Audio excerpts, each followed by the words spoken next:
Thank you for that wonderful quietness without even having to ask. Welcome everyone. This is our penultimate in the series for Enterprise Tuesday. So to those of you who've not been to either the business school or Cambridge before, a very warm welcome if this is your first time. For others, one or two I've seen, I know, have come to previous sessions, and all I can say is I think you're in for a bit of a treat in more ways than one, as you've seen out here. I won't go into detail to introduce our guest speakers. Bina's going to do that, but thank you for joining us, Peter. It's fantastic to have you. But I will now just touch on our chair for the evening and then hand over. So Bina Mehta has joined us. She's a partner at KPMG, really quite involved in her own work around this topic for the evening. So funding global growth. Two things in that, clearly. Access to finance as well as expansion internationally. How do you tackle those two challenges all at once? And I think, as you'll discover from Peter's story, it's not easy, but it is entirely possible. So I hope that all of you will enjoy what you're going to see and participate in, and I'll come back to you at the end to close and welcome you all to join us outside. I just heard a beep, so just one piece of housekeeping. If you could switch off your phones, or put them to silent, and if there are any laptops, make those disappear as well. You'll find it a much more enjoyable experience. But thank you for joining us, and over to Bina Mehta. Thank you. Thanks. Thank you, Bruno. Can everybody hear me? Yeah. So apologies, I probably sound a lot worse than I feel, so hopefully I'll crack on and get through this session. So I just want to say thank you very much for inviting me, Bruno, but I'm inspired because I'm looking forward to your talk, Peter. So for those of you who don't know Peter, he is a Cambridge local, and you were an entrepreneur here as well, in the tech space, which has nothing to do with chocolate, but you did co-found Hotel Chocolat well over 25 years ago now, and it listed 30, over 30. Is it 30 years now? Wow, 30 years, my research failed me. 87. 87, okay. But it listed on AIM in 2016. So the journey to that point is phenomenal. Peter will tell you about that and how he managed to grow the business without going to equity funding. The world is different today, so there are other options, but actually that's an amazing story. But it listed an AIM, and it's doubled its value in the 3 years, which is phenomenal, so a testament to your success. Hotel Chocolat is the most one of the UK's most advocated brands, and I'm quite inspired by the ethics that you base your values on: originality, authenticity, and ethics. But I'm sure most of you do know this, but just in case you don't know, it's not just about those chocolates there. Whilst you have over 100 shops, it is more than that. It owns its own supply chain. It's got its own cocoa plantation in St. Lucia. What a great place to go to do your checks. It's got its own hotel. It's got its own cookery book. It's got cafes. It's got restaurants. It's also expanded into countries including Denmark, New York, US, and others as well, in Hong Kong. So it's a phenomenal story in terms of what this brand has achieved and what we're going to hear about. Peter was the finance director for most of that journey, so really pertinent to this topic about funding and the challenges around funding and actually growing internationally, because whilst it's something that lots of businesses want to do, it is quite a challenge for businesses. So Peter led that and took the business to the Times Fast Track 100 list 3 times, which is pretty phenomenal, and was named one of EY's, God, did I say that? EY's Entrepreneur of the Year with your co-founder, Angus, right? And then that led on to your creative funding routes, which we'll talk about in a minute. So you now focus on the growth of the business, and also Peter's a mentor for the Prince's Trust and mentors many businesses and speaks obviously academically and in the business world. So without much ado, thank you very much, Peter. My absolute pleasure.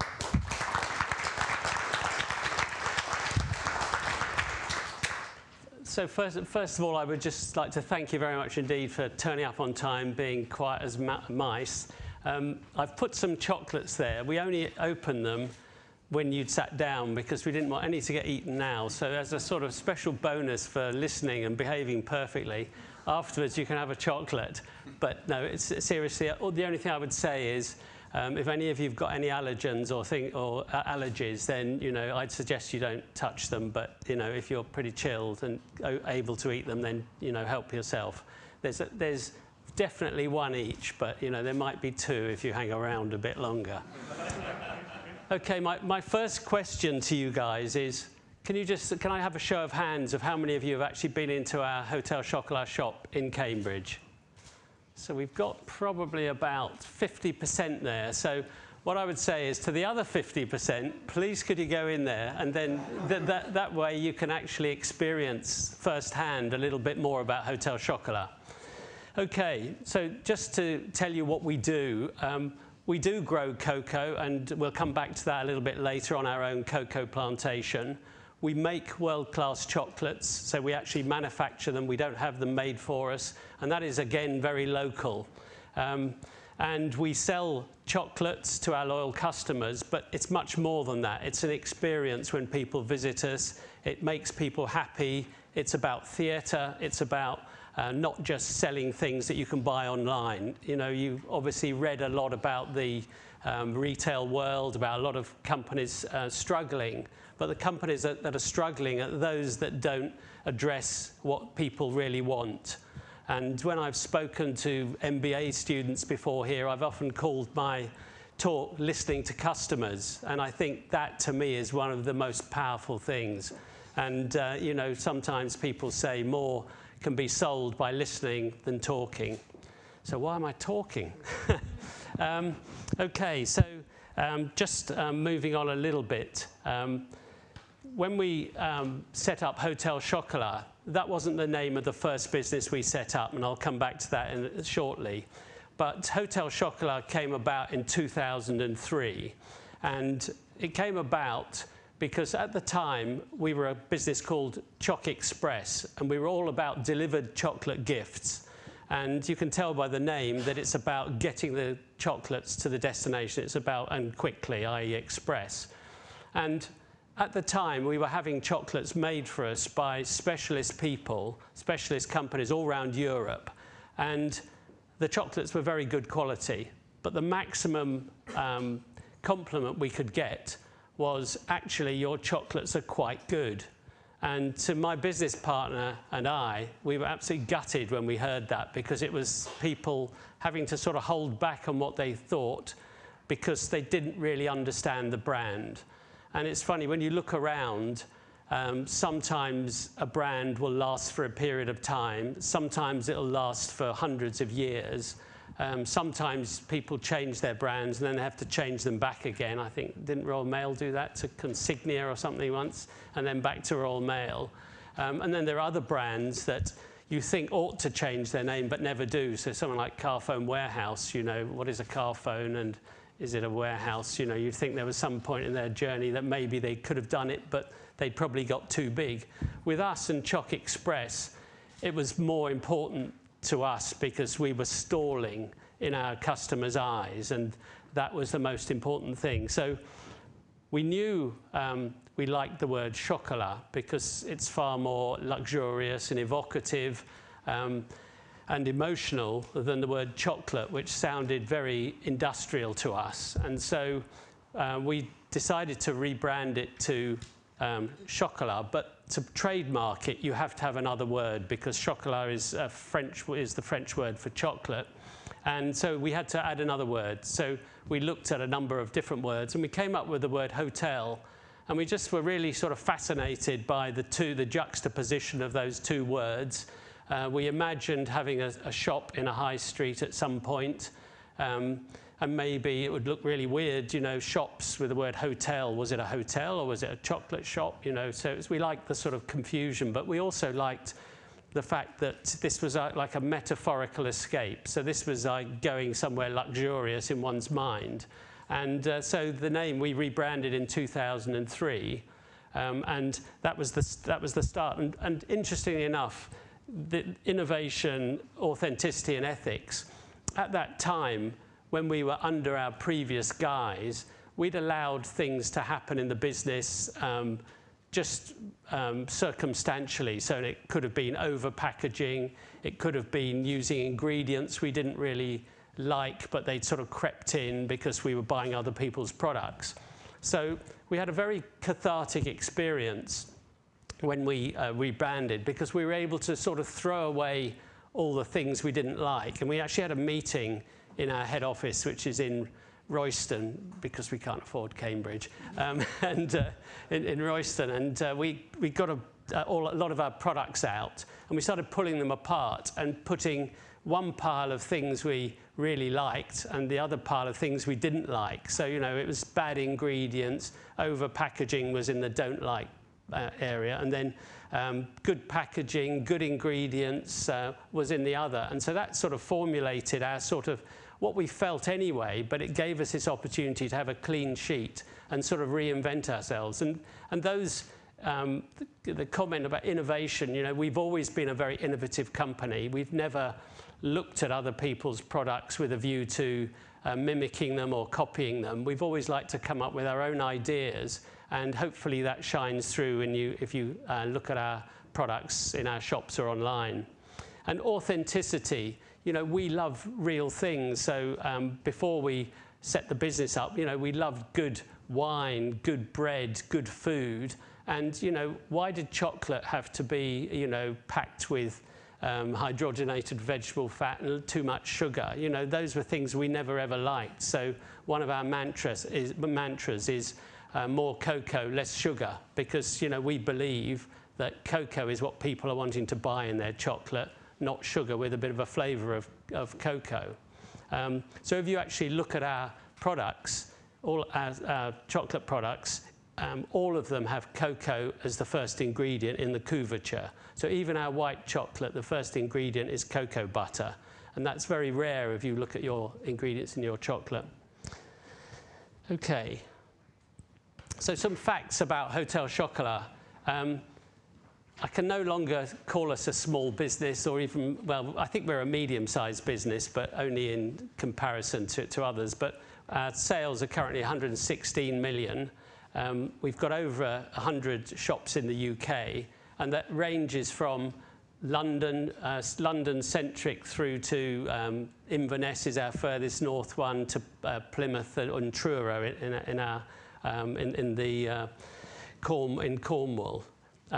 We've been online actually considerably longer than 2003, but on the basis that Hotel Chocolat only appeared in 2003, it's from the beginning. But for 10 years before that, when we were Choc Express, we were one of the first businesses to go online, because the whole concept of delivering chocolate gifts, as we were doing, was very commensurate and sensible to be done online. We have a factory in Cambridge. It's actually in Huntingdon. It's on a 7-acre site, and so we make all our chocolates there. And the beauty of that is that since we started it from scratch, we were able to invest in brand new equipment. And so, you know, a lot of chocolate companies or confectionery companies you visit have got very primitive equipment because it's sort of hereditary and they've inherited it from previous owners or family. We've got about 2,000 employees, quite a lot in our factory. So we've got about 350 in our factory. In our distribution centre, about another 150. And then across all our shops and in other locations around the world. A cocoa estate in St Lucia, I'll come back to that, because I'm sure you're absolutely fascinated to work out why the hell we got involved in that. And then we listed on the stock exchange in 2016. And, you know, it's quite interesting that, you know, we started the original business in 1987, and we didn't choose to actually sell any equity along the way. And, you know, there was temptations as you start to grow a bit. You think, should I give it away? And, but, you know, if you can find alternative methods of funding, there's absolutely nothing wrong with us doing it what I describe as the old-fashioned way. And, you know, it's been very useful, as I'll come back to in a moment. So if I take you right back to the beginning, and I don't know the stages at which you guys are at, but I mean, some of you will be thinking about starting your own businesses. When we started our business, neither Angus, my business partner, or myself had any money that we could actually put into the business. And so we actually borrowed £5,000 each from the bank. And then we lent it to the business, and the bank then gave us a £15,000 unsecured overdraft. And it was quite interesting because at that time, when I started the business with Angus, my wife was expecting our second baby, so she'd given up work as a nurse in Cambridge and Addenbrooke's.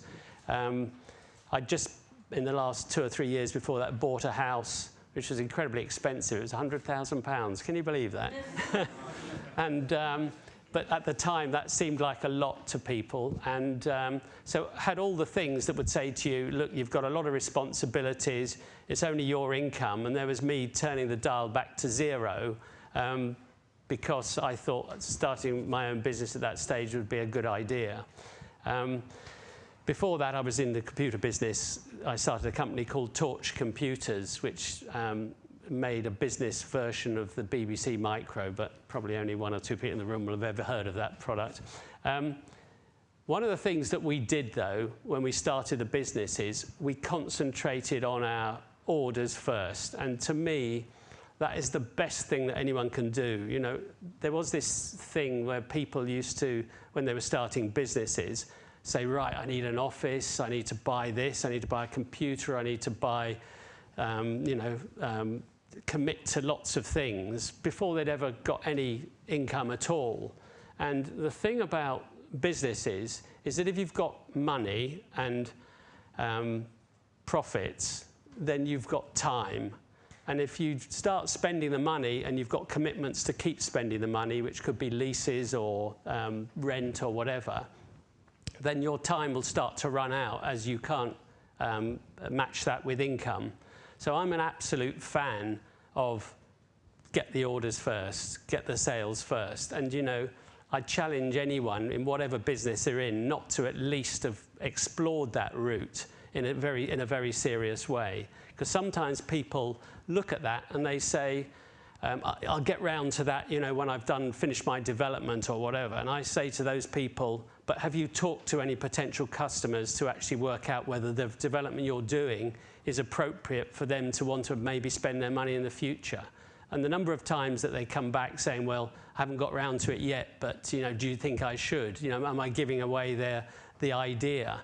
And, you know, when we started our business, the original business, which was called Mint Marketing Company, and this is where we made little packs of peppermints with different companies' corporate logos on. People used to say, say to us, that's a fantastic idea. I wish I'd thought of it. And I used to say, no, it's not like that. There's thousands of good ideas. It's just you've got to have people who've got the courage and application to be able to develop those ideas. And so it was sort of not by if you got the idea and sat there and did nothing would have happened, but we went out and sold it. So very low overheads. So when we actually started the business, we started in the front room of Angus's house. When we did, about 9 months later, decide to rent an office when his wife had had enough of us working in the house. We took a very low-cost building, very short lease, painted it ourselves, bought some office furniture second-hand for about £50 from Network Rail. So it was really sort of low-key stuff because nothing mattered to us other than the fact we needed to concentrate on making money, not spending it. And, you know, it's funny because in that period when I described this sort of my wife expecting our second child and everything, I never felt broke or hungry or, you know, not enough clothes or couldn't go on holiday. I never felt bad about that. You know, I thought to myself, it seems perfectly normal.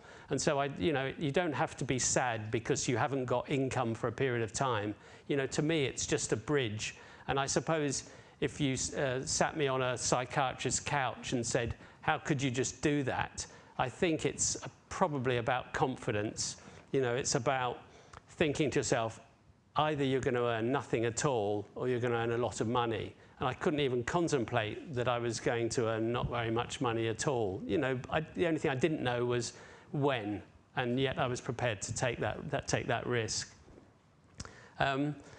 So then just looking at a couple of other points there, good profit margins. If you have a business that operates on very low profit margins, if you make a mistake and you're only making, say, 10% profit on something, you have to sell a heck of a lot more things to cover all those costs, that 90% of costs. If you've got, you know, a 60% profit margin or more, then you're in a very good place that you can recover if you falter slightly. So good profit margins, again, to me, are really important. And, you know, when we originally sold our mints, an initial order was £2,500 for 10,000 packs. And it was quite a lot of money, but, you know, we were appealing to people's marketing budgets, and they would pay that. And then we thought, well, okay, if we make it so they only have to buy 5,000 packs and we push the price up a bit, will we sell more? And we did that. We effectively halved our sales, which is sort of quite interesting. So the fact is that, you know, keeping those profit margins in a good place and keeping those sales up was absolutely vital. Good credit terms from suppliers. Again, you know, if you never ask your suppliers for extended credit terms, that they won't offer them to you. But if you ask them, if they trust you and you do pay promptly when on the terms you agree, then it's a very easy way to get credit. And then reinvested the profits to fuel our growth. I mean, when we were working in this tiny office in a place called Whittlesford, I don't know if anyone's heard of that, it's in the sort of not very far from Cambridge. We grew the sales in the first 18 months for £283,000. This is on these little packs of peppermints. And we then took on premises, and I'd gone through a sort of what I describe as a slightly risk-averse phase, because when I was in the computer business, we used to make losses most months, and every now and again we'd sell a load of computers and we'd make some money. And I just didn't like that for the reasons I said earlier, that profits give you time and credibility and make you feel good. And so I'd really decided when we started this business, we were going to absolutely batten the hatches down, not spend any money till we've got it. And so we decided to move from these modest premises in Whittlesford to some offices in Royston, which are our existing ones. And we built the building there, and the building cost £211,000 to build. This is in about 1989. And I put down a deposit of £150,000. And that sort of tells you how I was feeling at the time, that this seemed like a massive step, but we'd accumulated all these profits in this little business, but selling very successfully. And because we thought to ourselves, if we had bitten off more than we could chew with this office, we might not be able to fill it. And that was 3,700 square feet. Those offices now have grown to about 16,000 square feet on the same site. So it sort of shows you that, you know, well, it shows you that we've sort of been sensible along the way. Okay, so just coming on to retail development. When we rebranded to Hotel Chocolat, we decided that, and so we had been online only and catalogue-based business. And we'd actually invented a product that was called the Chocogram. And this was a box of chocolates with a message packed so it would go through the post. So the side aspect of it was the same as a letterbox. And that's actually a product called our Sleekster in our retail shops and online. So we decided that we would test a shop. And this was interesting because at that time, Thornton's had something like 600 shops around the UK, and we had none. And so we decided to open our first shop, and we opened it in Watford in a place called the Harlequin Centre, which is a fairly vanilla shopping centre in a sort of a suburb, if you like, of London. And the reason we opened it there was we wanted to test the temperature of the water. And people said, well, why don't you open one in Cambridge? And we were worried about doing that because we thought if it was successful in Cambridge, then we wouldn't know whether it's because people up the street said, oh, you know those two people, they'd set that business up, we really ought to support them. You know, they're quite nice guys. And we just thought that wouldn't be a good reading. So we opened in Watford. We didn't know a soul in Watford. We just turned up, built the shop, and excuse me, opened the doors. And it did really well in our eyes, but it wasn't brilliant. I mean, it was a fabulous looking shop, I couldn't believe it when we opened the doors that Angus and I stood outside and watched people actually go into the shop, look at stuff, pick it off the shelves, go to the desk, pay for it, come out with a Hotel Chocolat bag, and we were just sort of massive smiles on our faces at sort of understanding maybe people like our products, because we're not, you know, we weren't perfect shoppers at that point, didn't understand the retail market. We then opened our second shop in Milton Keynes in July 2005, and the reason we chose Milton Keynes was because it was in a more geographically central location, so on the M1, easily accessible.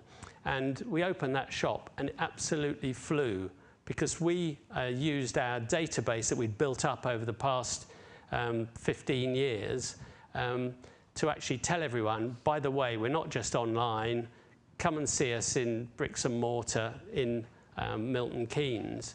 And we had a database at that time, probably 500,000 people. And we just told them, and I just think people drove up the motorway and thought, you know, I think we can just stop at Milton Keynes, have a quick look at that shop. And I just think people did that on their journeys. And that shop went straight to over £1 million of sales a year. And it really hyped Angus and I up. So we thought, wow, we've got a bit of a tiger here. So we decided to open shops, you know, more shops. So, you know, we said, let's open another 10 shops.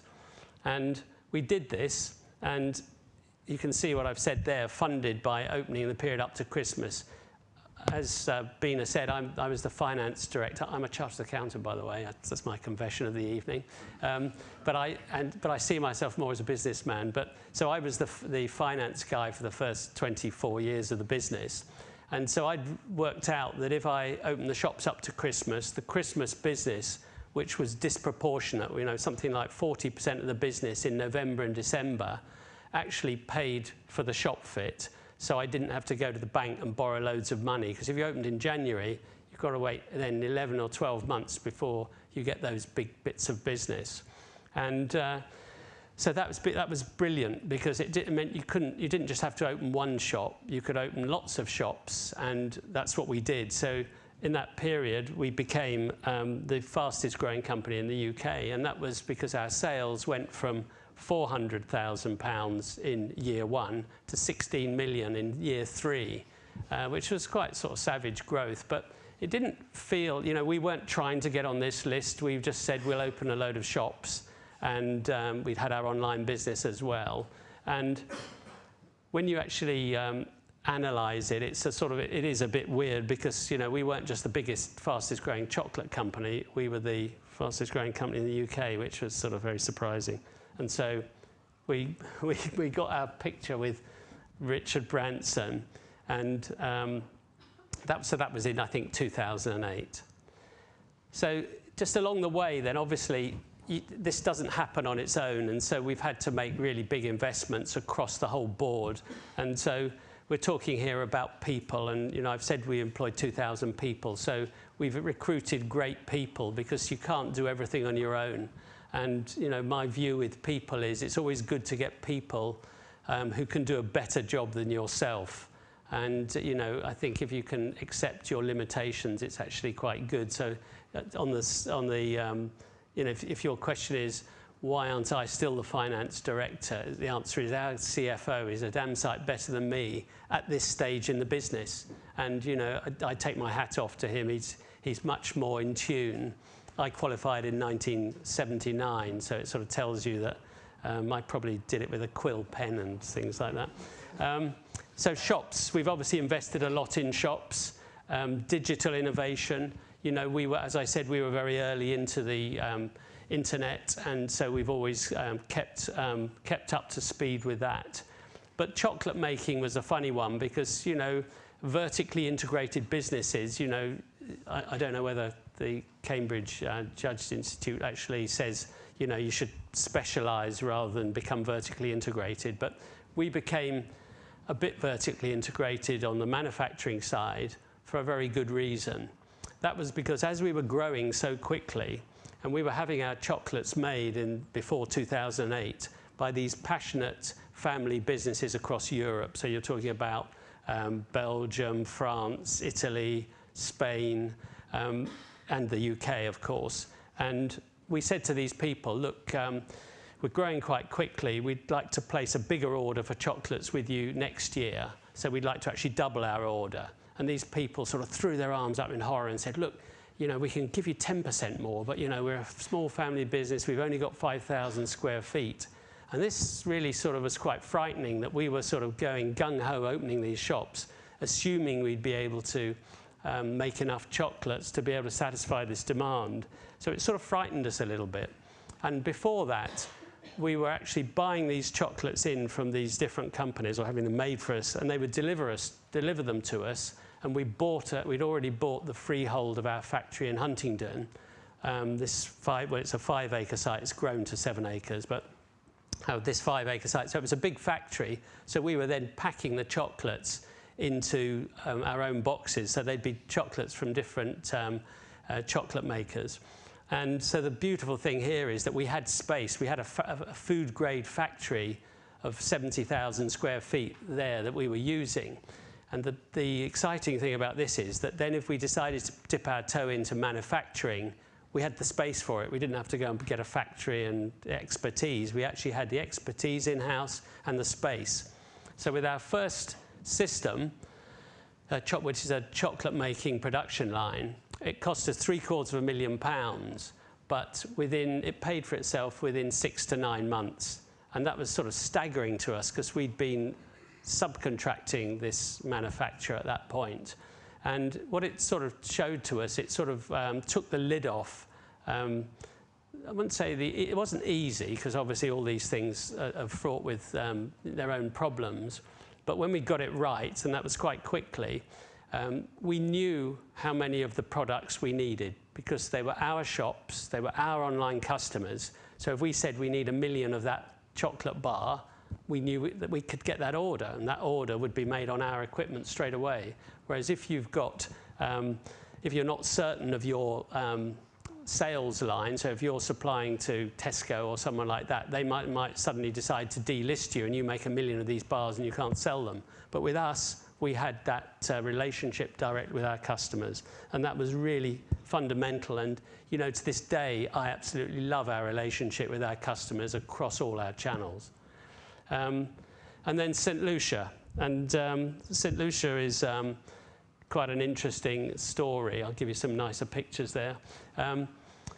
So it's an interesting thing to understand. I mentioned the ethics at the beginning, and one of the things that we wanted is we wanted to be closer to cocoa, and we're talking about in 1999. And so what we did is we got in touch with a community in Ghana, in a place called Osuben, and we wanted to assist them so that we could get good knowledge and good understanding of cocoa. And so we started this project, and we've actually, to this day, we still help fund this cocoa farming community with sustainable projects. And we didn't give the money to an organisation that then gave it to this community. We decided to deal directly with this group on the ground there. And we've paid for the planting of over 1 million cocoa trees in Ghana. We've paid for water boreholes. We've paid for a medical centre in this community. And one of the things that this did was it actually made us closer to the cocoa, but in a way not close enough. And so coincidentally, we have this part of our business is called the Tasting Club. Has anyone heard of that, the Chocolate Tasting Club? A few people, yeah. Okay, so this is where people can have chocolates, freshly made chocolates, to recipes that are not available in our shops normally, and they can receive these once a month. And we built this club up to, well, it's currently about 40,000 people. But one of our members sent us a book which was called something like Cocoa Growing and Chocolate Production. And my business partner read this book, and then he gave it to me, and he said, "Here, Peter, read this, see what you think." And so I read it, and then Angus and I had a conversation, and we just said, it just makes us want to have our own cocoa plantation. And it's an extraordinary thing to sort of say that you can read a book and it says that. But what this book did is it sort of filled in the gaps of our knowledge. So it was like the Ladybird book of cocoa growing and chocolate production. So it showed you where in the world cocoa grows. It showed you how you plant it, how you harvest it, how you ferment it, how you roast it, you know. So it showed you all the processes, and it made it sort of seem easy. So Angus and I talked about this, and we said, yeah, it'd be quite nice to have our own plantation.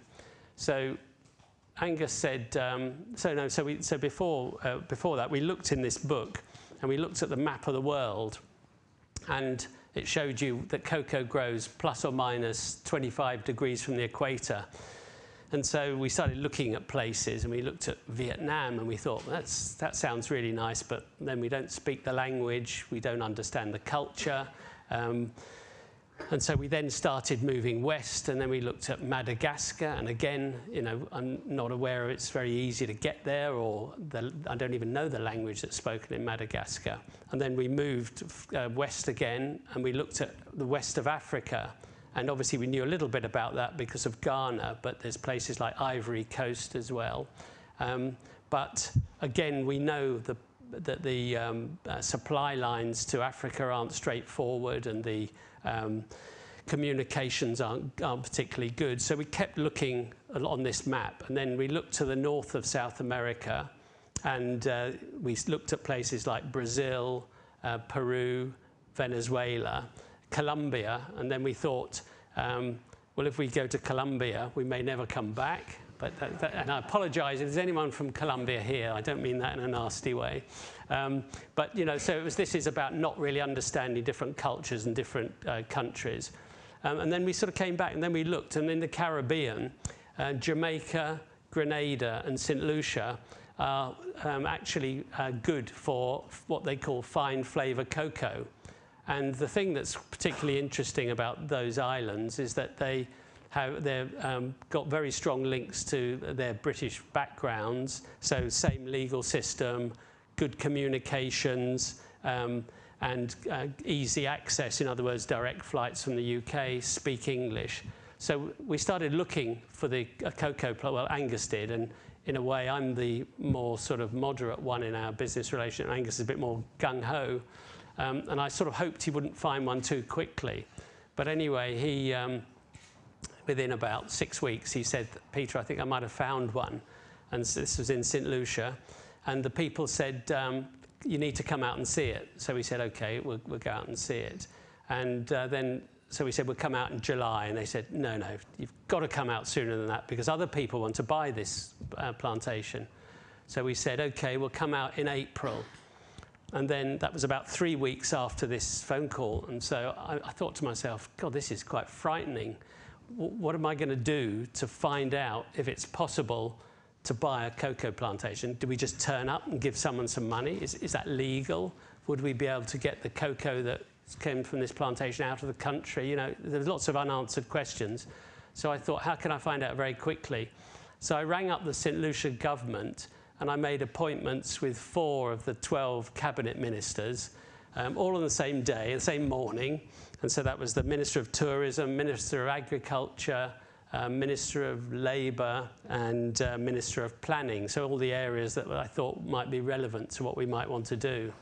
And we went to St. Lucia, went to these appointments, and they all turned up, and they all said the same sort of thing, which was, you know, we're perfectly happy for you to inwardly invest in St. Lucia, because there's massive unemployment in the agricultural sector. So they said, you know, but we'll judge you by your deeds, not by your words. And so that was fine for us. Anyway, we then went to look at this cocoa plantation. And as I said, I'm the more sort of measured one in this relationship, and Angus is a bit more gung-ho. Anyway, I'm standing on the veranda of the old estate house there, and it's got an amazing view, which is similar to the one the top right there. And I just turned to Angus, and I said to Angus, we've just got to have this place. And he said, whoa, steady on, you know, are you sure it's the best one? And so there was a real little role reversal there. OK, so that was how we bought the estate. we've actually, the three things we want to do on the estate was, one was to regenerate the cocoa, and it's the oldest cocoa estate in St. Lucia. It's 140 acres. The second thing we wanted to do is to build a visitor experience centre, which we're still in the process of doing. And the third thing was to build a boutique hotel so that people could come and actually see what we do out there, to see how we grow the cocoa and see how it's turned into chocolate. And it just happens to be in a World Heritage Site. And so, as it says at the bottom there, St. Lucia's leading hotel 2019 from the World Travel Awards. But it is a lovely place. If any of you want to go there, then you're most welcome. All you have to do is pay, by the way. Okay, so just talking about our source of funding. The culture of our business is incredibly important, and it's probably the single most important thing in our whole business. And this is the way we treat our customers and our guests, and the way that that permeates throughout the business. And this is unwritten. We don't have a training school to make people into automatons. It's just natural. And I think we choose good, normal people who like our values. They like talking about our company and our products and our chocolates. And so that is really an incredibly important bit. So and it's funny because people go into our shops and they say, oh, I went into one of your shops and the person there just knew everything about chocolate and they were so charming. I just loved being in the shop. And I'm thinking to myself, that's lovely to hear. But you hear it a lot. It's not just in one shop where there's someone that, you know, that is like that. And if you go to the factory, when you talk to people in our factory, the behaviour is very much the same. And in St. Lucia, you know, very much the same. The Bain & Co survey is quite interesting because that is where there was a blind survey, so we didn't know it was going on, to 6,000 shoppers. And they asked those shoppers to recommend or to list the brands that were ones they would recommend to their friends and families. And the results came out, and the companies in the top group there were people like Rolex watches, Apple, Mercedes-Benz, and then there was Hotel Chocolat. And we were the fourth on this list, and it was done using the scientific method of Net Promoter Scores. And so it was unbelievable because we weren't expecting it, we didn't try, it just happened. And so we were sort of pleasantly surprised. But whenever I tell that story to our own people, I always say, yeah, but don't relax, because you're only as good as your last interaction with your customers, and our products, you know, have got to be just as good. So it's a sort of double-edged sword. The chocolate bond. This was something which we became sort of semi-famous for. And this is where we'd been borrowing money from banks on a sort of overdraft basis, linked to our cycle of demand. And we just thought, we didn't like it. And if you cast your minds back to 2010, banks weren't in a particularly good place. You didn't trust them. The world was a bit sort of shaky in the, financially. So we thought, how can we find some money to be able to continue to develop our business? And so we came up with this idea of the chocolate bond. And we said to our customers, and these were actually members of our tasting club, in fact, we said to them, if you lend us £2,000 or £4,000, we won't pay you any interest, but we'll pay you a return in chocolate. And this would be either we'd give you 6 boxes for £2,000, this is 6 boxes a year, or 13 boxes for £4,000. And we told our bank, this is what we're doing. And they sort of chuckled in a slightly cynical way, saying, you'll probably raise, £250,000. We raised £4 million. And it was a sort of testament to the emotional connection we have with our customers. This wasn't about it's slightly better value getting the chocolates than monetary interest. This was wholly about wanting to be part of the Hotel Chocolat story, wanting the business to succeed. And it was funny because after 3 years, after 3 years they could have their money back. And we said to them, would you like your money back? And something like 95% said, no, we don't want our money back, we just want to keep receiving the chocolates. And it was amazing because it was sort of long-term finance on this really slightly unusual basis. We then went on to do a second round of chocolate bonds, and we raised another £3 million. But we did actually pay them back last year because, you know, it wasn't money that we actually needed at that time, and we'd floated the business as well. So where to now? So more innovation. So innovation is in our blood, and we come up with loads of new ideas. And if you keep an eye on us as a business, you'll see some of those. And I'll come back to the Velvetiser on the last slide. Chocolat cream liqueur. Again, you know, this is a fabulous product. It's vodka based rather than whiskey based, and so it's really about the flavour of the chocolate rather than the flavour of the alcohol.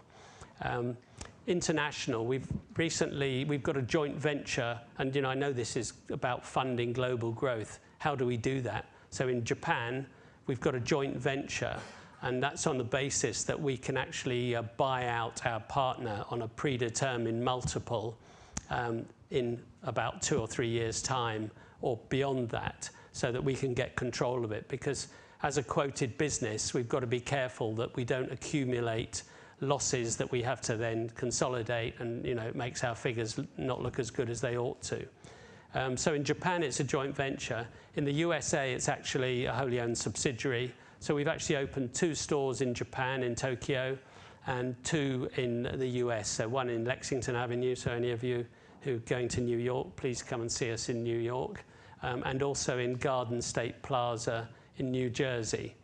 We're franchising in 2 or 3 different places. Denmark is one. We actually set up 3 stores in Denmark, and then we sold the rights to those stores to a franchisee because we weren't able to manage it and grow it when there were bigger markets at stake. But that works because when they want to open a new shop, they fund it. Whereas, you know, if it's us in the UK or in America, it's us that has to fund that. And wholesale partners, and that's where it's quite important, because you can't ignore the fact that we can't be everywhere in the UK. So if you go into John Lewis, you'll see our chocolates in the gift area, and so that harmonises very well with our demographic. You can buy some of our products on Amazon because, again, Amazon are very powerful, as we all know, and they sometimes make things so easy that someone just wants to add a box of chocolates on the end there, and that's fine with us. So this is my last slide. So this was just, when I last did this, it was before Christmas, so this was an ideal Christmas present, but I thought I'd leave it on here. But this is about our innovation, really, because if you go into one of our shops, which has a cafe, and we've got about 25 of those, Cambridge included, you get the best hot chocolate you can get. And the hot chocolate is made from literally grated chocolate. It's not made with powders or syrups or anything like that, just grated chocolate and heated milk. And with the Velvetiser, it's a device that we've co-invented, and you literally put in cold milk and a sachet of grated chocolate, and put the lid on, and you press a button, and then 2.5 minutes later you get barista quality hot chocolate. And it's interesting because we only launched that product last September, and we've sold over 30,000. So it just shows the power of Hotel Chocolat and our innovation, but also the desire to have hot chocolate that's from Hotel Chocolat. And I think that's where we come to the end. Thank you, Peter. Sit down. Okay. Thank you very much for that, Peter. So if it's okay, I'm going to ask you a few questions, and then I'm going to hand over to the audience here, because I'm sure they've got lots and lots of questions for you. But one of the things that struck me, you did talk about that you consciously didn't take equity, but that's partly because you're such a good accountant and you manage the money and the cash flows. And Lucky, maybe not, with bank debt and the chocolate bonds. But do you feel, was there a reason you didn't look to equity? I think, if you look at a a wacky decision like buying a cocoa plantation in St. Lucia, if we'd have had other shareholders and you'd gone over there and said, oh, we want to buy this, you'd sort of have to consult those other shareholders, particularly if it's private equity. The beauty of that is that Angus and I just got on a plane, signed a contract out there, got back on the plane and said, look, we've just bought a cocoa plantation. And literally we'd signed a contract in a week. There was no consultation.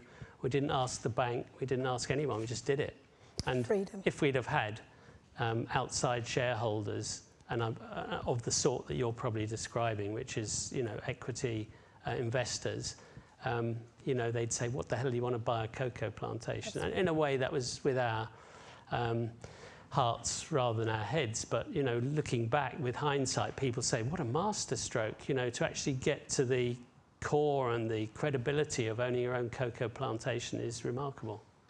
So it gives you freedom. So when you came to AIM, what was the reason behind choosing AIM? We looked at private equity before, and we were sort of going down the private equity route, but we were only going to sell a third of the business. But the thing that really frightened the living daylights out of us was that the private equity people said, in 3 to 5 years, we want to sell our stake. And by the way, you're going to have to sell your stake as well, because we're going to have drag and tag rights. And we just thought to ourselves, this is crazy, because we are so passionate about our relationship with our customers that the last thing we want is for the company to get into the hands of one of the big multinationals, because that would disappoint our customers so much. So that private equity route frightened us. So then we had a meeting with a guy who runs a fund, and he said, well, why don't you float it on AIM? And we said, oh no, there's going to be all that public reporting and all that sort of stuff, and it's very expensive. But then when we went through it, and we understood that as long as, well, I own a third of the shares and my business partner owns a third of the shares, and there's a third on the market.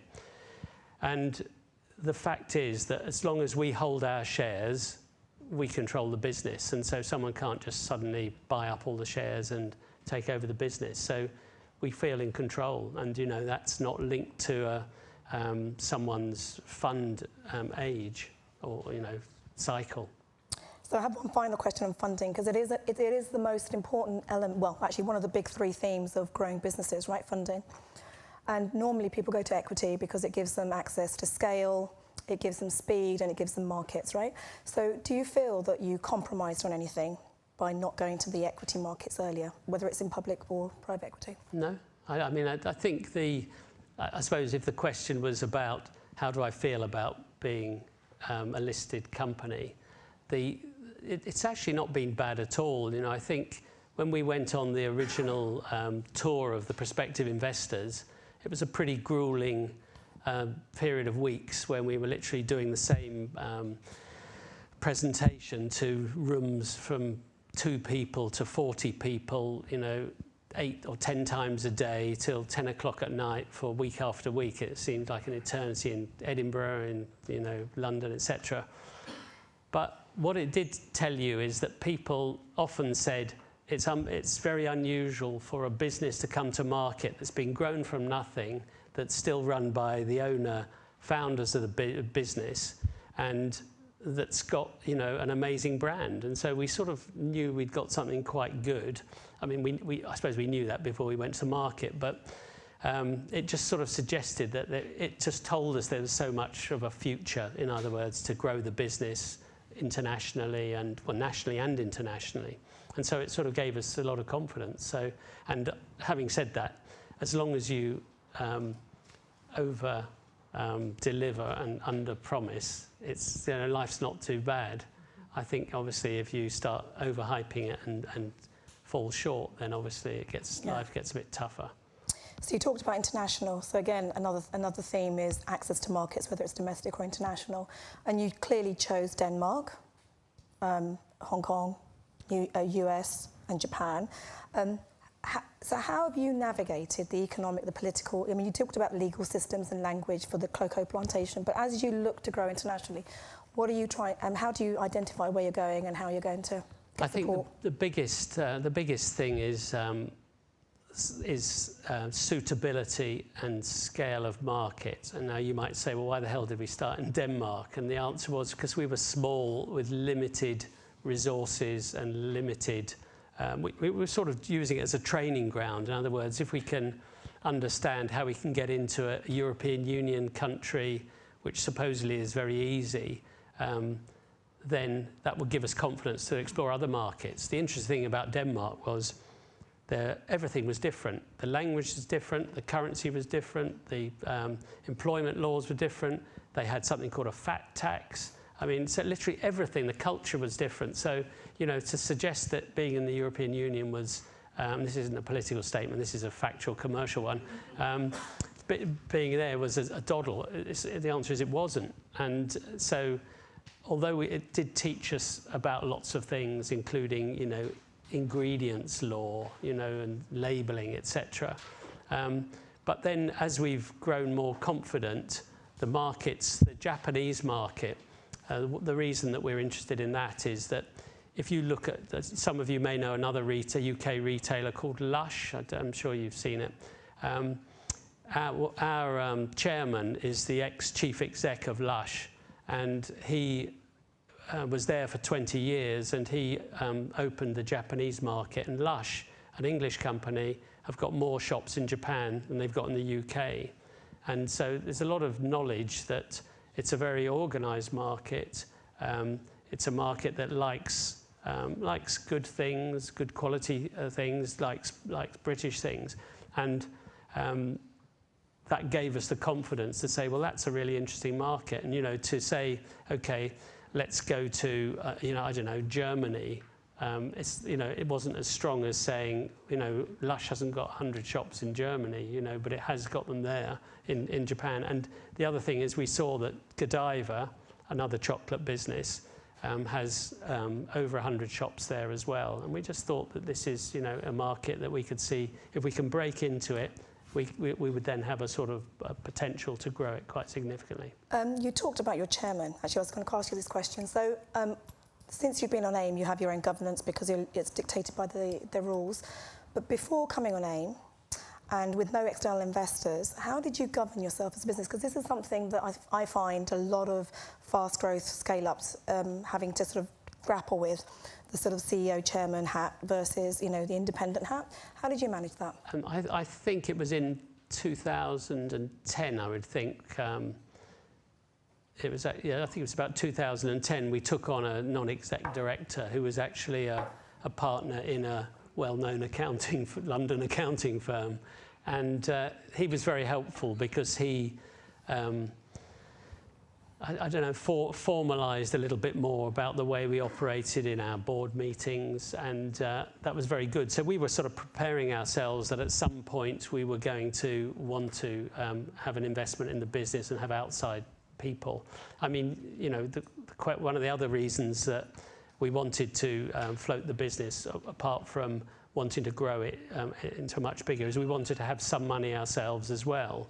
And you know, when you've got a business where you own all the shares and it's a limited company, and you look at a payroll every month of whatever it was at the time, 1,500 people, it's quite daunting. And I must admit, you know, I've seen businesses before that have had a problem for a period of time, and the people who set that business up lose control, and then the business recovers, and then other people benefit from that. And I think I would have been mortified if, having built up our baby, Hotel Chocolat, for whatever it is, 25 years, to sort of lose it because we were a bit casual, and would have been mortifying. So I can honestly say, you know, Hotel Chocolat has been good for us, and we're now on to the next stage.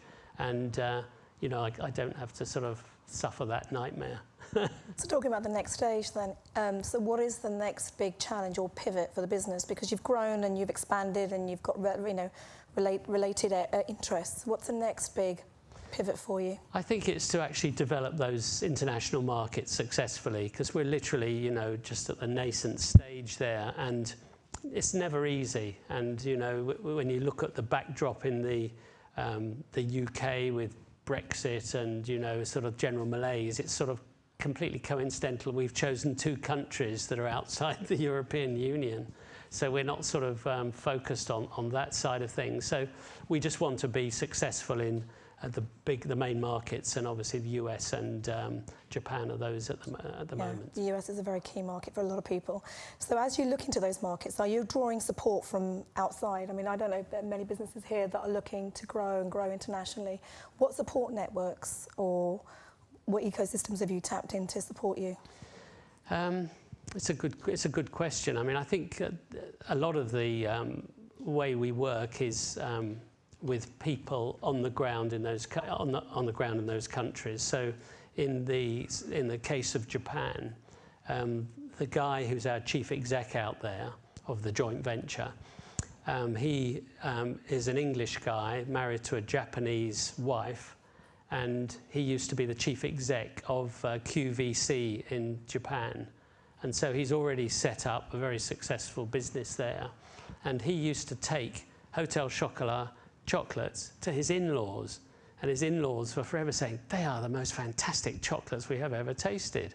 And when he took them, it wasn't just about them trying to ingratiate with him, it was actually because they really liked them. And so this sort of made him approach us, and we talked about it, and we were already looking at that as a market because of our connection with our chairman. And you know, that was a really good start. Right. I'm conscious that I want to allow the audience to ask questions. Does anybody have a question out in the audience? We've got a roving mic somewhere as well. Yeah, we've got one here. Thank you, Peter. What a fantastic story. One thing I have been thinking about is the logistical challenges. That's something you didn't really mention, and somehow things have flowed smoothly and decisions have been made. But I can't but think that throughout your expansion, you know, what chocolates you get when, how do you produce, what are those challenges involved, and what has been the worst and learning from it? Yeah, no, well, I mean, the good thing about a growing business is you start small and then you face the problems. So when we bought that first chocolate machine, we were able to make all of that of a certain type of chocolate.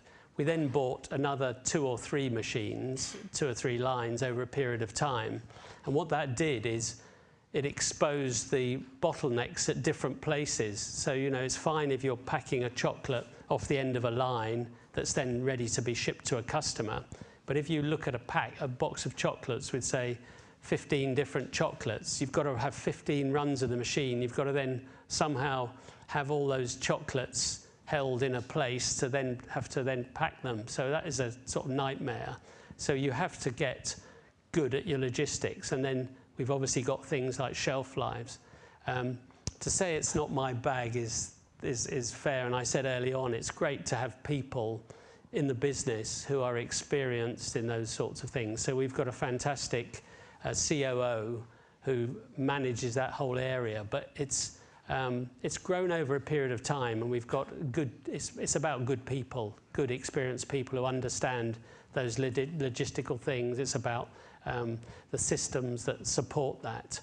But we're quite, you know, we make 250 million individual chocolates a year, and you have to sell all those chocolates to make the thing work. And this, you know, with a shelf life, the shortest shelf life is probably 6 months. You can't suddenly stock all the wrong things. So the answer is there's no simple way, but over a period of time we've built up, and we use input from, we've used from Cambridge University Institute for Manufacturing. They've done projects with us. We're working with Kaizen, you know, the Japanese system. So, you know, they're different approaches. So literally drawing on experience from individuals that work for us through to outside parties that can help us. Thank you. Where's the mic? We've got a few people up there. Thank you. Yeah, hi, I'm Gustav, and thank you for this presentation. I have a couple of questions just from the early stage, in the startup stage. You still went 16 years, I counted, from 87 until you had a Hotel Chocolat. So you went from first having a mint marketing. I missed it a little bit, where you moved from mint marketing into chocolate at some stage. But actually that's not my main point. In 16 years, I presume there was quite up and down. And my main question is, did you consider seriously to exit, and actually I ask it on a personal level, how many times did your wife tell to stop playing around and get a job? Well, I talked about the importance of profitability, and I'm very proud to say that we've only made a loss in 2 years in our total 32 years. So I think that what that really tells you is we didn't spend more than we had, apart from twice. And so in the very early years, that money that we lent to the company, after a while, to give ourselves dignity, we started paying it back to ourselves as if it was a salary. So we used to get whatever it was, £200 a month. And it sort of felt like you were being paid, and that gave the company a sort of breathing space before it then had to pay us not had to, but did pay us a salary. So I think after about, in the 3rd year, we started paying ourselves small, modest salaries. And we never stopped that. I mean, well, that's not entirely true, but we normally never stopped that. And I think we had good years and not so good years. So I can't remember the exact curve, but it's probably sort of like that. So we grew the business. But going into chocolates, which happened in about I think 1991 probably, or maybe 1990. I can remember the way that happened was people said to us about the mint marketing company, "We love your mints, but what else do you do?" And this was a question posed by one of the 5-star hotels in Park Lane. We said, "Well, what do you mean?" And they said, "Well, do you do a little box of chocolates, with say 4 chocolates with our name on it?" And we said, "Leave it with us." And we went away, and then a week later we went back with a little mock-up of this box of chocolates with their name on it and said, "Is this the sort of thing you mean?" And they said, "That is exactly what we mean. We like to order 5,000. And we thought, "Oh my God, we're in the chocolate business." And literally that was the sort of pivotal moment. And I said to you earlier on about listening to customers. We could have at that point just sort of said, "No, we don't do chocolates," and forget it. But we just thought, our development cycle of a week, well, that was a week to get the mock-up. It was considerably longer to work out how to make the boxes and get the chocolates and pack them and satisfy hygiene rules and labelling and all that sort of stuff. But, that was the impetus. And there's nothing better than having a serious order to make you do all those things. Because, once you deliver it, they'll pay you the money and, you can pay yourselves out of the profits. But having said that, you did flag one thing there, which you suggested that maybe we could have sold the business sooner. I think it was in 1994.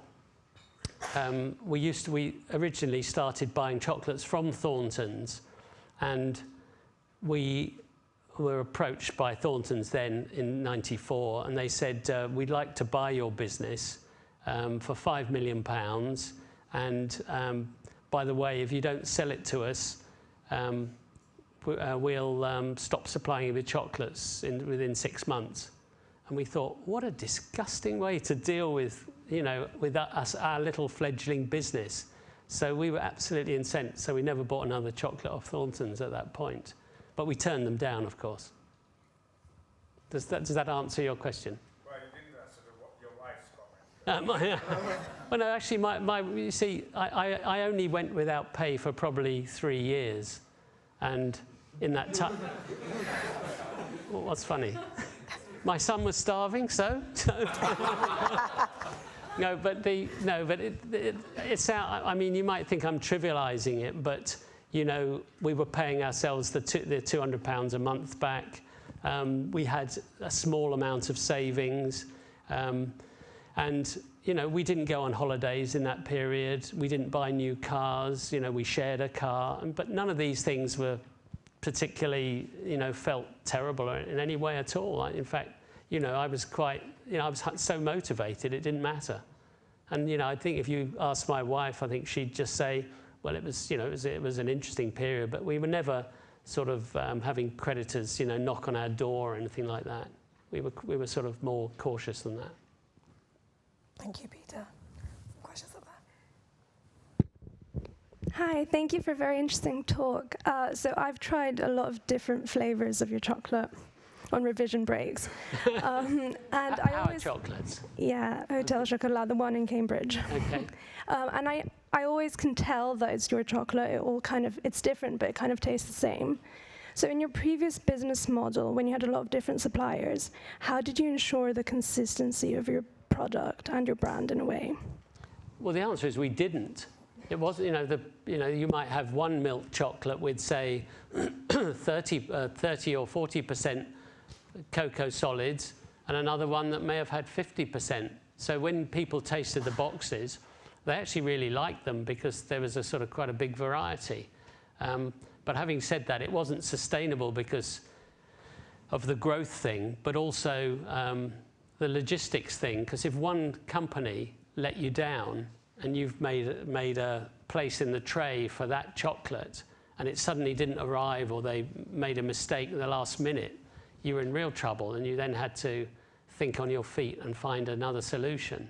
So it was good, but having said that, we do in our in Hotel Chocolat, we do have chocolate couverture from many different places. So from Vietnam, from Madagascar, from Colombia, from Ecuador. So you can actually get those different flavors if you choose. But having said that, you have to focus to some extent, for the reasons of scale, on your house chocolate, because when we're running our machines, they have to make chocolate that's sort of pumped into the depositing lines, so you can't sort of chop and change that very, very easily. Thank you. Thank you. Thank you. Hi, thank you for sharing your story, very inspirational. And I would like to know, once you decided to make your own chocolate and build your brand, how did you decide on your business model based on shops rather than going wholesale and sell through retails? So it's a very good question, I just didn't gloss over it, I just didn't include it, but in a period in 1995, this is while we had the delivered chocolate gift business, we also started working with some of the supermarkets. So we worked with Sainsbury's for a year, and we did £1 million worth of business with them, and that was partly our own brand, a brand we made up, a name we made up, and another part with Sainsbury's own brand. It was an absolute nightmare dealing with them. They never wrote us a purchase order. Anything that went wrong was our fault.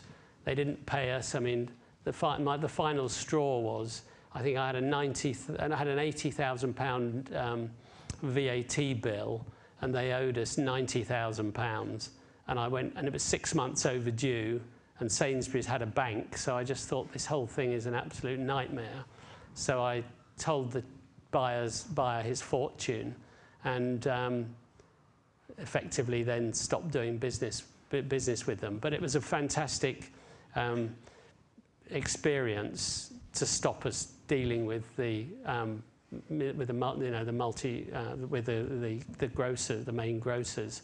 But also, the other thing about that is, and you realise this when you deal with these people, is we had some fantastic chocolates in Sainsbury's, and they sold really well for about 2 years, and then they could see them selling well, so they then got a competitor to make something that looked like ours in the same colour packaging, and then they put theirs in the eye line, and ours were down at the bottom, more expensive, and so it's sort of, you could see their tactics, and you just thought, this is not what I want. And so when I said earlier on that I absolutely love our relationship with our customers, so all our online customers, we've got their email addresses, we've got their addresses, we've got their phone numbers in many cases. We can communicate with them very easily. And in our shops, no one can take our chocolates off our shelves. So when people come in our shops, they see our chocolates. If we say we want Easter eggs there in prime place, they're there. If we want Valentine's Day, they're there. And if you're in a supermarket, at the drop of a hat, they'll just change it. They'll say nappies make us more money. and they'll put nappies instead of chocolates. So it was a sort of brilliant, you know. So I love the fact that we're not dealing with those people. Thank you, Peter. I think there was a question up there. Thank you so much for that talk. It was fascinating. It sounds like you've had consistent success, as you said, only making a loss in 2 years. It seems that you've done good business in terms of the financials and also the ethics, and you've been rewarded for it. I guess my question is, because you're a luxury brand, you listen to your customers, very authentic, credibility with your own plantation, that has kind of given the scope for you to be rewarded for the ethical focus you've built into the business model. And possibly if you were a mass market chocolate company, or potentially just doing business in other sectors, you might not be as rewarded for your ethics and principles as you have been. So my question is, for business, for entrepreneurs in other spheres, how can one really put that principled focus approach into business and still keep the profit? I think it's funny with ethics, you know, we've only done a small amount, although, you know, when I say we've paid for the planting of 1 million trees and helped all these sustainable projects, I'm incredibly proud of it in one respect, but also when you look at it in relation to, you know, national and international problems, it's tiny, but, you know, it's the best we can do. But we've got big ambitions to continue our ethical approach. So things like by the end of 2020, we want all our packaging to be recyclable, biodegradable or reusable. And that's something that we've made clear to our customers. And so I think, although, you know, arguably it's more expensive because it's at the sort of early part of people getting their act together on ethical packaging, we believe that if we can make savings in other areas to help us fund those initiatives, then it puts us in a much better position with our customers to keep their loyalty and their commitment to us. And it's funny because, you know, I've described earlier on about having good ingredients. At the time where we made that commitment to ourselves that we only wanted good ingredients, our competitors were pumping chocolates full of hydrogenated vegetable fat, and about 2 or 3 years after that it actually got banned. And, you know, so this is nothing more than common sense. So, you know, I think, yes, we're in a slightly better position than the multinationals, but, you know, they've got their own strengths, and, you know, we've got our strengths. So, you know, I think all you can do in your own businesses is to make sure you're aligned with your customers and the world around you. So you can't just say, I'm going to sell something for loads of money, ignoring the fact that, you know, plastics are polluting the oceans. You know, you've got to take some level of responsibility and try and mitigate that in a sensible and professional way as you can. So I mean, having said that, I don't think there's a simple answer. But, you know, if you're ethically sound and you like doing things for the right reason, that's the best place to start, because often your gut feel and your perception is probably as good as anyone else's. Thank you, Peter. Any questions from this side? How applicable are you made various decisions during the journey. So how applicable that would be if you were in some other business? Saying, would you do the same, or like, for example, resisting the temptation to take equity finance? It's a very fair question. You know, it's easy for me to sit here and say I did it this way, but I fully accept that if you're in biotechnology where you've got a level of research, it costs money to do that research and develop a product and to do that is very difficult. So there are obviously reasons why you need to get funding, but I don't think it actually takes away from that point I made earlier on, because I've done a talk before to the Cambridge University entrepreneurs. Is any of you involved in that? Q, yeah, okay.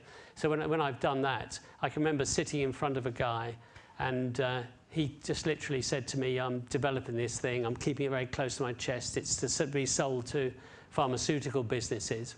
But he'd never spoken to those people. And, you know, so I think if you speak to those, your potential customers, I think it will give you a little bit of a guide as to whether there's a market. And then when you work out whether there is a market, then what route you have to take to be able to fund that, which could be, you know,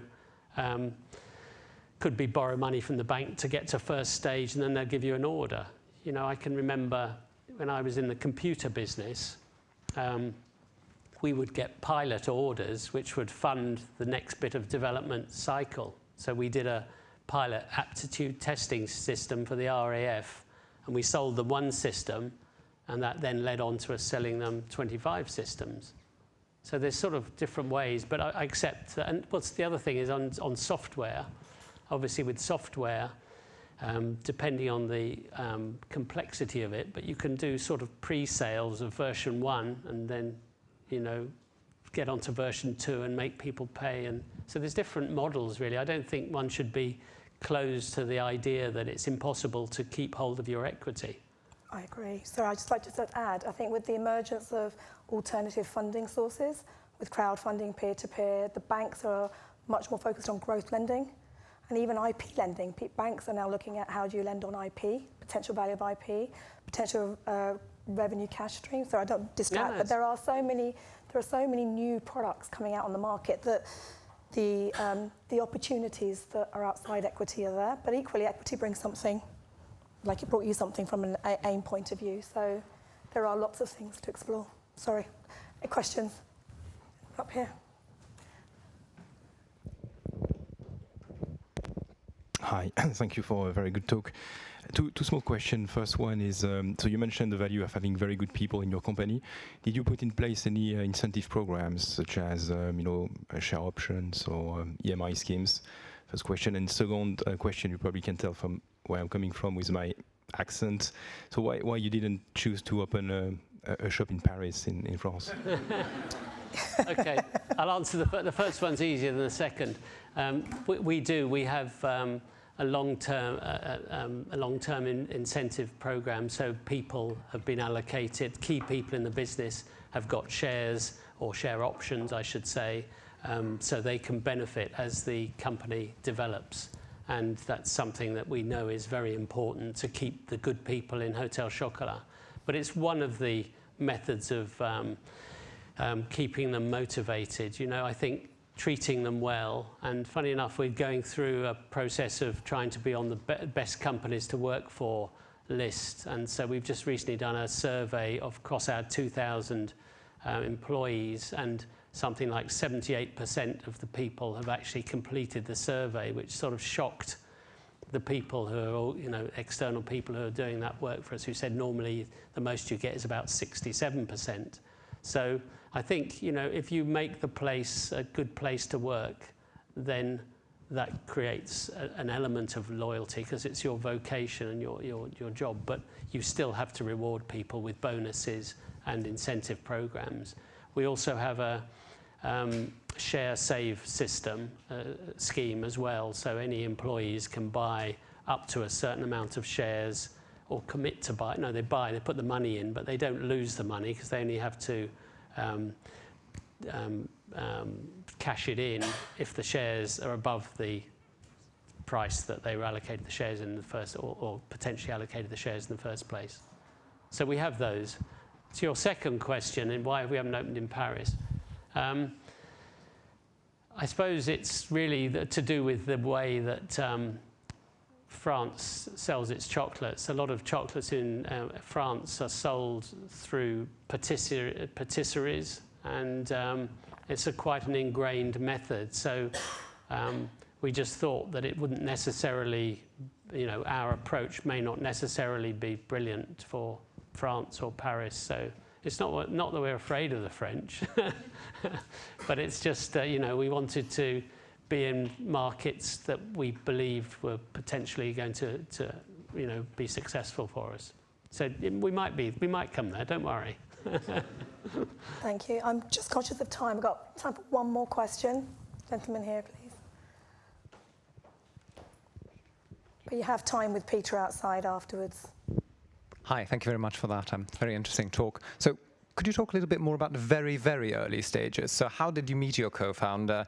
What made you decide to go into business together? Was he part of the computer business? Did the computer business fail? How did that sort of impact your next business, the Mints? Yeah, that's good. Very good question. The answer is, when I was at Torch Computers, I was the only director that lasted from 1981 to 1987, when the business was actually sold to one of our customers. But it was a funny time in private equity. I didn't make any money. My 40% of the shares from day one were worth the value of a bus ticket at the end. But a year before the end, in 1986, I recruited Angus, my current business partner, and he and I worked together on the international sales and marketing of the business. And so we went to various countries selling computers. So we went to Sweden and Germany, etc. And we really enjoyed working together, and we had sort of complementary skills. So it was actually a bit like a business honeymoon. So in other words, it was sort of, a trial, if you like. And then at the end of that, when the business was being sold, both of us wanted to go into business and set up a business, another business. The only thing we didn't know was what it was going to be. And so we were hunting around for ideas. And the idea we came up with was packets of peppermints. I mean, we thought of all sorts of things like shellfish by post, but we just thought if it gets a bit delayed or overheated, the results won't be ideal. So we had all sorts of harebrained ideas, but the mince one was the one that stuck, and then we both left the company when it was sold. I mean, they wanted to keep us, but we just thought to ourselves, we're not in the game there. We didn't have any equity of any value, and we just felt it was the right time to work together. But people often ask the question, how come you're still talking to each other 30 odd years on? And the answer is because we had that period of a year. And the thing about that was it set up the terms of reference in a business sense rather than a personal sense. So in other words, we were business colleagues first rather than friends, whereas a lot of people set up businesses, they're friends, and dare I say it, the friendship sort of, it's tested and often fails. Thank you, Peter. I just want to sort of try and sum up all that rich information that we've heard over the last couple of hours. We've talked about access to finance, talent, markets, governance, people. So I take away 5 things from your talk, Peter. One, about limiting your funding to debt, and equity is expensive, but the one thing that struck me was that you wanted to retain control and the freedom to make decisions. So that's the one thing. The second thing I took away was the creativity around managing cash. So the strategy around store openings may not be relevant for a lot of you, but actually the thinking about how you can manage cash flow, because you've got to turn revenue to profit, and you'll only survive if you've got cash, right? So profits are great, but cash is actually ultimately what will help you survive and fund. So the creativity of that, and you talked about orders first, and you talked about making money rather than spending, which is actually quite interesting, because there was a study done around businesses that raise lots of money and end up spending it rather than focusing on the core aim of what they're trying to achieve in the short term. The third thing I took away was quality in its broadest sense, whether it be the product ingredients and managing supply chain. And there was a very good question around quality and how you manage that, because ultimately it's about your customers. And you also talked about great people and the importance of people, which I think often gets lost in the messaging. The fourth thing I took away was actually, rather than chasing value, you looked at creating value through your loyalty, through your customer base. So the fact that you have a database you can go to and you still have it, assuming GDPR compliant. Yeah, absolutely. The fact that you're talking about the tasting club. There's lots of things that you've talked about today which really brings the essence of how do you create value, and your essence is your customer experience. There was a question earlier about, what is it that would make your business, and you've got to find that essence. So there was something around the essence.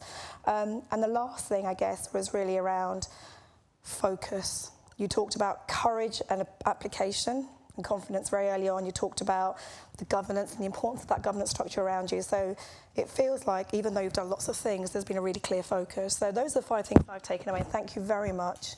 I've really enjoyed it. I hope you have. Pleasure. Please. My pleasure.